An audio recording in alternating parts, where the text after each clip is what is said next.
Oke, baiklah teman-teman. Kali ini kembali lagi bersama gua di Jaro Motovlog, dan di kesempatan kali ini kita akan ngebahas tentang knalpot gua ya. Ini knalpot udah gua pasang sekitar 2 bulan di motor WR gua. Ini adalah knalpot dari Tritec.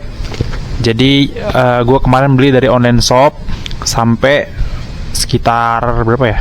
Lumayan lama sih, sekitar 2 mingguan sampai, terus gua ganti langsung di motor WR gua. Ini mereknya Ronin Musashi ya. Ini knalpot gua pilih karena dia punya 3 suara. Jadi ada mode racing, ada street racing, sama mode standar.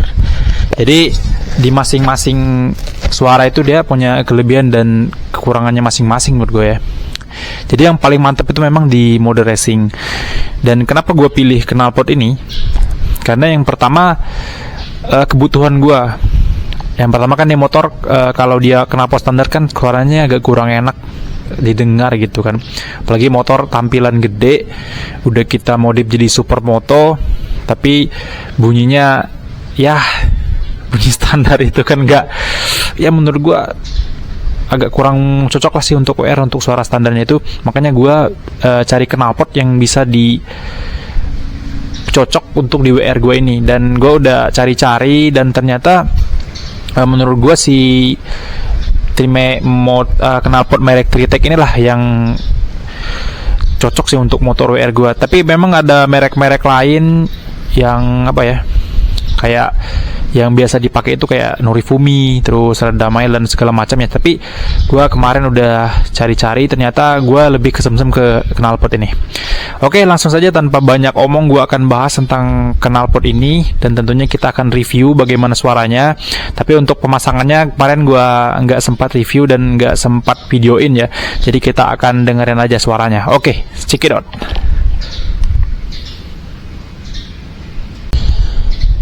Oke teman-teman, ini bentuk knalpot Ronin Musashi gua dari dekat.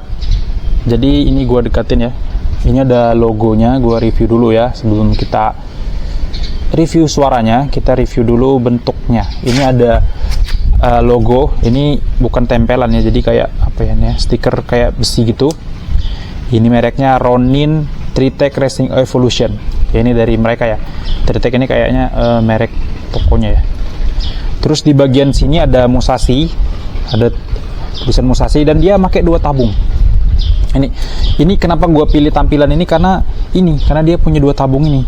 Makanya gue kemarin pilih yang ini. Jadi pas kita ubah ke mode standar, jadi dia itu nggak nampung di sini aja, terus nggak maksa di 1 tabung, tapi dia bisa buang di bawah. Gue udah lihat dan gue udah review, ternyata kalau misalnya kita ganti ke mode street, dia ke bawah, anginnya lebih condong ke bawah.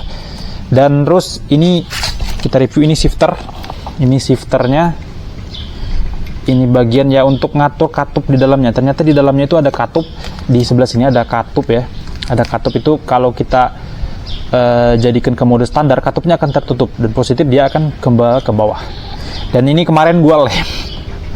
Kenapa ya gue lem ya? Karena menurut gue dia gak ada angin, jadi gue pakai lem. Jadi memang tampilannya agak kurang bagus sih. Tapi ya udahlah, gue lem. Ini udah keras banget lemnya. Ini kayaknya lemnya kemarin merek Alteco. gue ya. Tapi ini tidak apa-apa ya, gue lem. Terus ini shifternya. Jadi shifternya itu nyambung ke sini. Jadi dia ngalur ke sini. Ini sengaja karena ada ini juga, gue tambahin lagi lah 1. Ini shifternya. Shifter ini berfungsi untuk ngatur. Jadi kita bisa ngatur. Jadi ini mode racing ya. Ini di mode street mode atau yang kedua. Nah, ini untuk mode standar. Yang mode standar. Memang agak keras sih, cuman nggak apa-apa sih. Nah, untuk ngebalikinnya kita tekan ini dan tekan juga. 2. Nah, itu kembali lagi ke mode racing. Nah, gue sering nih make motor kemarin itu sering ke mode racing, karena tadi memang sih sedikit ada tahanan, mungkin ya, ada sedikit tahanan dari knalpotnya sendiri waktu kita beralih ke mode standar. Oh, ini kita lihat nih, teman-teman bisa lihat nih dari tabungnya, terus dia nyambung ke sini. Ini lihat tabung. Oh, di sini ada apa ya ini ya? Gak tahu gua ini apa namanya. Ini kayak tabungnya gitu ya. Terus ini bentuknya, ini dari awal gue beli emang kayak gini. Ini kayak ini warnanya. Jadi memang di situ di bagian sini agak hitam sih. Di bagian itu agak hitam, tapi ini gue bersihin terus ya. Ya gitu sih. Memang sih ganti knalpot itu memang ada kelebihan dan kekurangan ya teman-teman. Jadi sebelum teman-teman mau beli atau ganti knalpot, teman-teman harus tahu dulu di semua sisi itu ada kelebihan dan ada kekurangan. Jadi teman-teman kalau mau ganti knalpot dan lain sebagainya, teman-teman harus pikirkan dulu apa kelebihan dan kekurangannya. Itu untuk retake-nya itu gue itu kelebihan dan kekurangannya. Untuk harganya itu kemarin sekitar gue beli yang untuk Ronin Musashi ini gue beli sekitar 1.400.000 ya, nggak terlalu mahal. Oke baik teman-teman, langsung aja kita ganti dulu ke mode standarnya ya. Ini mode standar. Ini kita hidupin dulu motornya ya. Ini kita hidupin. Nah, ini suara mode standar ya. Ini teman-teman bisa dengar, ini mode suara standar. Dan ini kita ganti ke suara street mode. Nah, ini street mode. Teman-teman bisa lihat agak sedikit ngebas street mode. Dan ini suara racing. Jadi akan terbuka. Jadi kita pahamin bahwa setiap pergantian knalpot itu dia memang agak sedikit terbuka dari standar, sedang, dan hyper. Nah itu kalau misalnya udah sedikit lama memang itu ada bunyinya. Oke, kita mulai sedikit bergempir sedikit ya teman-teman. Kita mau lihat ya.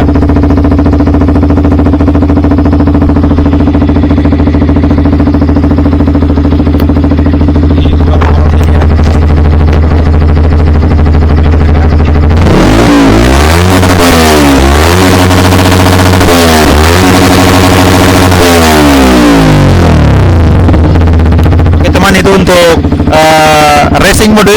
Sekarang kita ganti ke street mode.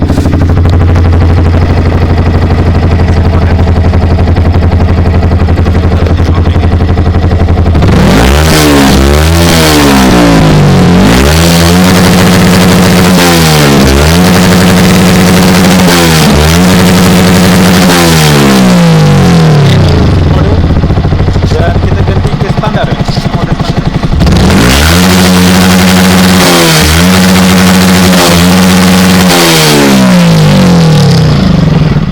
Oke, itu aja teman-teman. Itu adalah suara-suara dari motor gue ya. Jadi itu ada 3 mode. Mungkin teman-teman bisa nilai sendiri sih gimana kinerja knalpot ini. Dari mode racing, mode standar, dan street mode. Jadi ada 3 mode tersebut. Nanti kita bisa lihat, teman-teman bisa dengerin tadi suaranya gimana. Itu untuk review dari knalpotnya itu ya. Sementara untuk nilainya teman-teman aja sendiri ya. Ini untuk Ronin Musashi merek dari Tritec ya, dari keluaran dari Tritec. Jadi itu suara-suara dari knalpot ini ya. Jadi menurut gue dari apa ya, dari pengalaman gue make ini knalpot sekitar 2 bulan nggak ada masalah sama sekali ya. Tapi memang di bagian bensin kayaknya ya, dari bagian bensin, dari dibanding dengan kita pakai knalpot yang standar, knalpot standar itu ya, memang agak lebih irit daripada kita ganti ini. Ya memang sih wajar sih, karena akan sangat berpengaruh ya, karena kita ganti knalpot yang pertama dia akan ngebuka gitu kan. Itu jadi akan berpengaruh juga. Untuk tenaga mungkin adalah sedikit tambah-tambahan gitu ya. Cuman kalau untuk tampilan, wah ini keren cok. Teman-teman bisa lihat aja. Dia gue pilih ini karena yang dua tabung itu ya. Kemarin sih ada sih yang 1 tabung gitu. Tapi ini gue pilih karena gue suka yang punya 2 tabung gini ya. Nih lihat, teman-teman bisa lihat. Dia ngarah ke sana. Terus dia ada shifter. Nah untuk shifternya ini, shifter knalpot ini sebenarnya bisa diganti-ganti, bahkan diganti dengan shifter sepeda juga bisa ya, tergantung kita maunya yang kayak gimana. Tapi kalau teman-teman yang bawaan ini, ini shifter bawaan ya, kalau untuk yang bawaan ini menurut gue sih cukup aja ya, nggak masalah, nggak ada ya, karena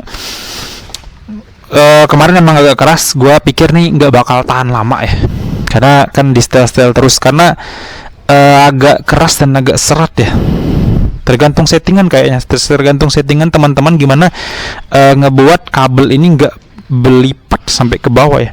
Ini gue masukin ke dalam terus nyambung ke sini nih. Tapi ini lumayan enak sih dibawa ataupun dirubah-rubah karena nggak terlalu kesat gitu ya. Teman-teman bisa ganti banyak sih yang kayak sport yang lain gitu kan, untuk shifternya lebih keren lagi, tapi yang ini cukup sih. Katanya sih knalpot ini anti tilang dan lain sebagainya. Sebenarnya kalau untuk tilang menilang, dari beberapa hal yang gue baca, tetap aja sih kalau kita ganti knalpot gini kan, bentuknya beda, terus bukan bawaan pabrik gitu kan, tetap aja kena. Tapi kalau untuk segi suara, mereka kan juga punya kayak apa ya, gue lupa sih, kayak batasan itu ya, berapa apa namanya, batas kebisingan itu mereka itu juga punya standar. Kalau nggak terlalu bising ya ada pertimbangan juga mungkin kan, tapi gue kurang paham. Gue belum juga sempet baca-baca bener-bener gimana standar dan peraturan buat knalpot ini. Cuman ini knalpot ini memang didesain untuk WR155, dan knalpot WR155 ini dia di kiri ya, nggak di kanan. Jadi kalau kita beli knalpot yang misalnya kita pesan nih knalpot biasa, atau untuk merek-merek yang lain, atau motor-motor yang lain, nanti nggak bisa dipasang karena di bagian tabungnya yang nyambung ke mesin itu dia harus ke kiri. Nanti kalau ke kanan nggak bisa dipakai. Mungkin sekian teman-teman video dari saya. Ini untuk gue review tentang knalpot gue. Teman-teman bisa nilai sendiri di bawah gimana suaranya tadi. Gue udah review suaranya tadi, jadi teman-teman bisa nilai sendiri ya. Mungkin itu saja video dari gue. Terima kasih teman-teman yang udah nonton ya. Jangan lupa di like dan komen, share, dan tentunya tolong di subscribe teman-teman ya, karena ini channel gue baru, ini baru gue bikin. Teman-teman bisa like, subscribe, dan share ya. Mungkin itu aja, sekian dari saya ucapkan terima kasih teman-teman.